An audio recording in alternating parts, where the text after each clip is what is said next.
সারা দেশব্যাপী স্মারকলিপি কর্মসূচির অংশ হিসেবে আজকে আমরা বগুড়া সাতমাথায় বিক্ষোভ সমাবেশ শেষনীয় রাষ্ট্রপতি মহোদয় বরাবর জেলা প্রশাসকের মাধ্যমে স্মারকলিপি প্রদান করব। সংগ্রামী সাথী ও বন্ধুগণ, আপনারা জানেন যে সারা দেশব্যাপী এই কোটা সংস্কার আন্দোলনে আমরা দাবি জানিয়েছি যে বৈষম্যমূলক কোটা প্রথা যে রয়েছে, আমরা কোটার 5% এর সংস্কার চেয়েছি।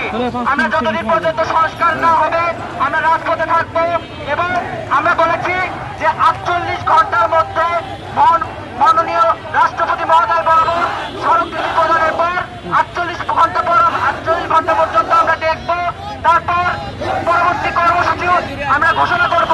সংগ্রামী বন্ধুগণ, আপনারা জানেন কিছুদিন আগে ঢাকায় আমাদের শান্তিপূর্ণ সমাবেশ হয়েছে, সেখানে শাহবাগ